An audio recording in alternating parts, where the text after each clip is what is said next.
Taq Kasra, also transcribed as Taq-i Kisra or Taq-e Kesra or Ayvān-e Kesrā, are the remains of a Sasanian-era Persian monument, dated to c. the 3rd to 6th century, which is sometimes called the Arch of Ctesiphon. It is located near the modern town of Salman Pak, Iraq. It is the only visible remaining structure of the ancient city of Ctesiphon. The Archway is considered a landmark in the history of architecture, and is the largest single-span vault of unreinforced brickwork in the world. The exact time of construction is not known with certainty. Some historians believe the founder is Shapour I, who ruled Persia from 242 to 272 AD, and some other believe that construction possibly began during the reign of Anushiruwan the Just after a campaign against the Byzantines in 540 AD. The arched iwan hall, open on the facade side, was about 37 meters high, 26 meters across and 50 meters long, the largest man-made, freestanding vault constructed until modern times.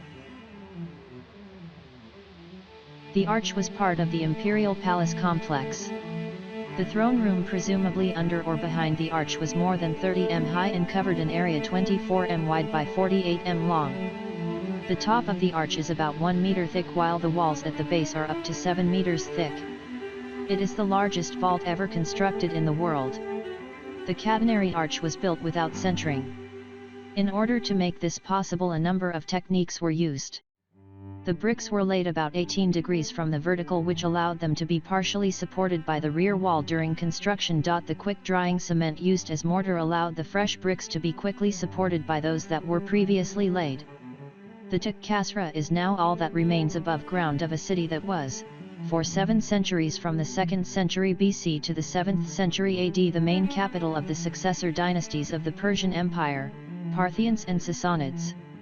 The structure left today was the main portico of the audience hall of the Sassanids, who maintained the same site chosen by the Parthians, and for the same reason, namely proximity to the Roman Empire, whose expansionist aims could be better contained at the point of contact.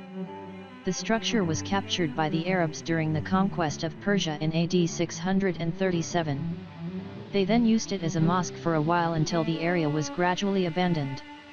In the early 10th century, the Abbasid Caliph al-Mu'taff dug up the ruins of the palace to reuse its bricks in the construction of the Taj Palace in Baghdad. The monument is also the subject of a poem by Kaykhani, who visited the ruins in the 12th century. In 1851, French artist Eugene Flandin visited and studied the structure with Pascal Coste, who remarked the Romans had nothing similar or of the type.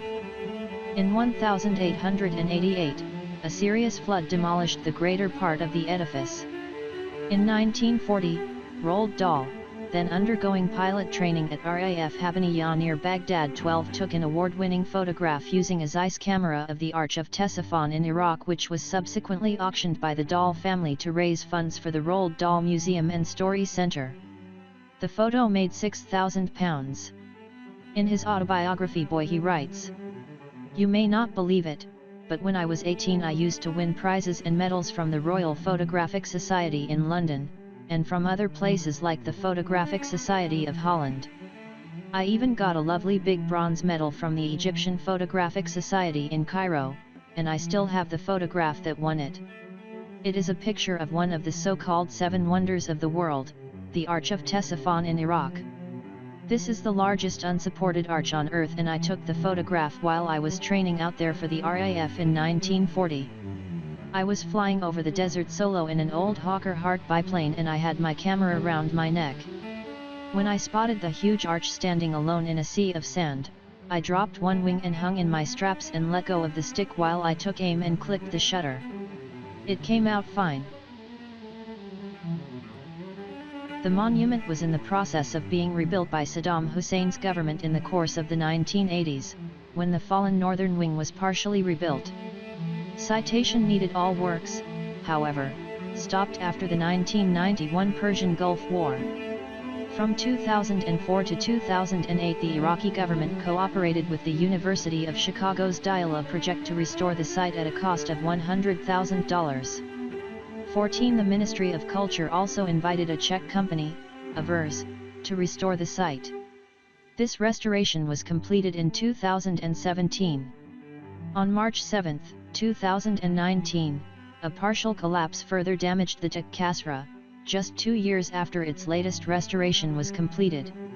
In January 2021, Iranian Minister of Cultural Heritage Ali Asghar Mounezan mentioned that a credit of about $600,000 would be required for the restoration of Taq Kasrā. In 2017, Pejman Akbarzadeh, based in the Netherlands, made the first full-length documentary film about Taq Kasrā, Wonder of Architecture. The monument had been in danger of ISIS attacks in 2015 to 2016. Akbarzadeh feared that it might be destroyed soon, and therefore felt urgency to film his documentary. The film explores the history and architecture of Taq Kasrā with prolific scholars and archaeologists in various countries.